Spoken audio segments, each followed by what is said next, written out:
को जोश में और होश में जगा दे। आपने वैसे होश की और जोश की बात सुनी होगी,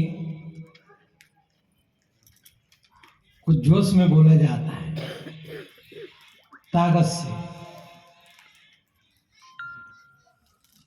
उसके साथ में होश रहे तब तो बात बने। कभी कभी जोश में बात करते हैं लेकिन होश नहीं रहता है।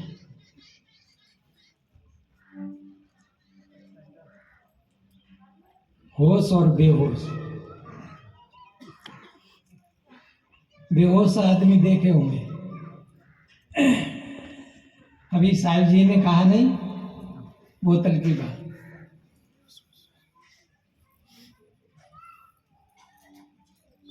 एक आदमी ने ऐसे ही कुछ पी लिया और बेहोश हो गया। इतना भी नहीं हुआ, सोच रहा था कि मैं कहीं गिर नहीं जाऊं, रास्ता में जा रहा, पैर कहीं रख रहा था, पैर कहीं पड़ रहे, अंदर में सोच रहा है मैं कहीं गिर नहीं जाऊं, और बंधुओं वो गिर गया और वहां गिरा जहां सुअरिया लेटी। और सुअरिया कहाँ लेटेगी? साफ सुथरी जगह में कहूं देखिए सुअरिया लेटी, दूध फीट मलमूत्र कचड़ा, अपने परिवार के सहित लेटी और आदमी बिल्कुल किनारे से गिर गया।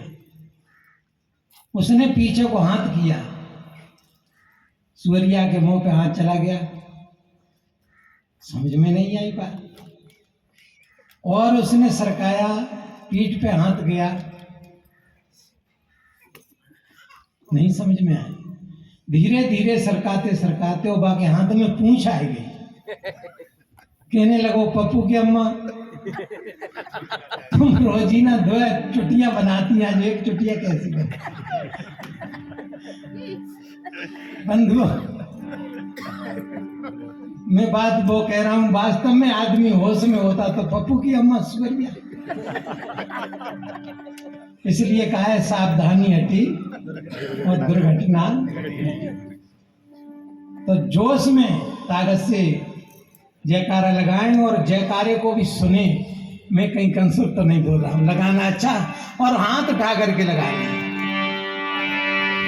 बोलिए सदगुरुदेव की जय, संत समाज की जय, भक्त समाज की जय।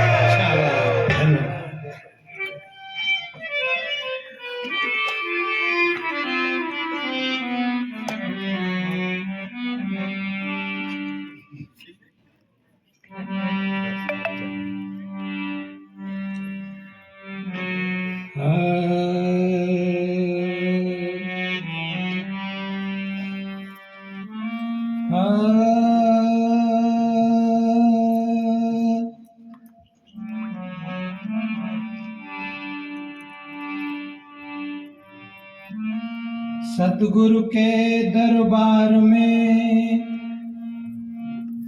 कमी काऊ की नाम, बंदा मुए पावे नहीं चूक चाकरी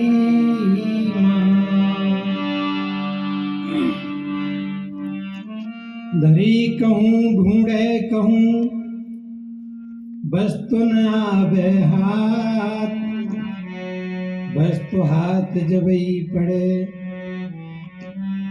तो पारख ले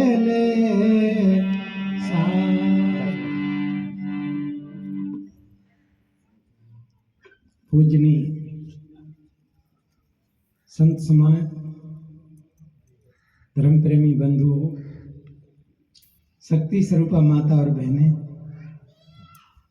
छोटे नन्हे मुन्ने बच्चे, सबके बैठे हृदय चेतन परमात्मा के लिए मेरी तरफ से साहिब।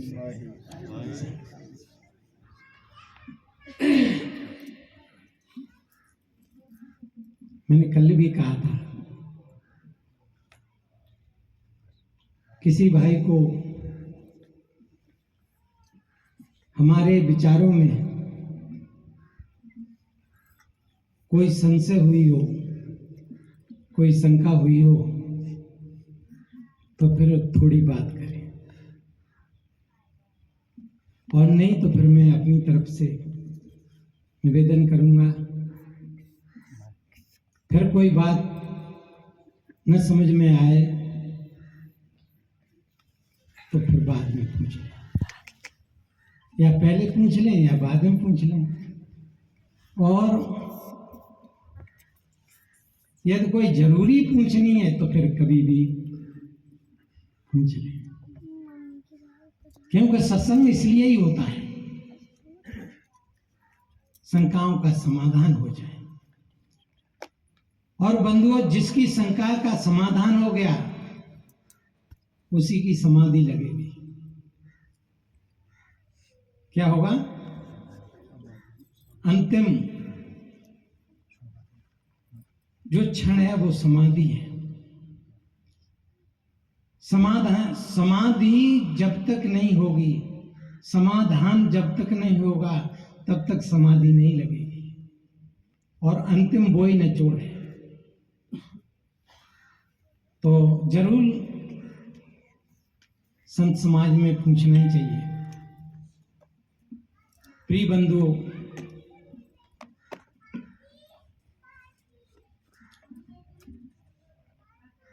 कबीर साहब ने कहा है, कबीर हम पैदा भये, जग हसा हम रोए, ऐसी करनी कर चलो, हम हंसे जग रोए। जब कोई बच्चा पैदा होता है तो आपने देखा है बच्चा बुरी तरह से रोता है, वो घर वाले बड़े खुशी होते हैं। कोई ढोलक बजाता है, चिमटा बजाता है, थाली बजाता है, क्यों? बेटा पैदा हुआ है। एक और निवेदन करूं, यदि बच्चा नहीं रोवे तो फिर कोई खुशी नहीं, फिर कोई गाएगा बजाएगा नहीं, फिर लोग संशय में पड़ जाएंगे कि मामला गड़बड़ है, बच्चा ठीक नहीं। बच्चा खूब रोना शुरू कर देता है तो लोगों की एकदम संशय दूर हो जाती है, फिर नाच गान बजान होता है। सदगुरु कहते हैं, हम पैदा भये जग हंसा हम रोए, अब ऐसी करनी कर चलो, हम हंसे जग रोए। प्रिय बंधुओं, हमारे अंदर में कब खुशी होगी? क्यों? हमने कोई ऐसा कर्म नहीं किया जो आज हम दुखी हों। समाज की सेवा की है, तन से, मन से, धन से, क्यों रोना होगा? अब तो अंदर में खुशी होगी। जब कोई दुष्ट आदमी मरता है बंधुओं, लोगों के अंदर खुशी होती है। लोग कहते हैं चलो कुछ भी हुआ, पर जब दुष्ट से आज पीछा तो छूट गया। कभी मां का नहीं हुआ, पिता का नहीं हुआ, भाई बहन का नहीं हुआ, और जिसको दिया इसने दुख दिया। आज जैसे कंठी कट गई, आज इससे पिंड छूट गया, लोग कहते नहीं।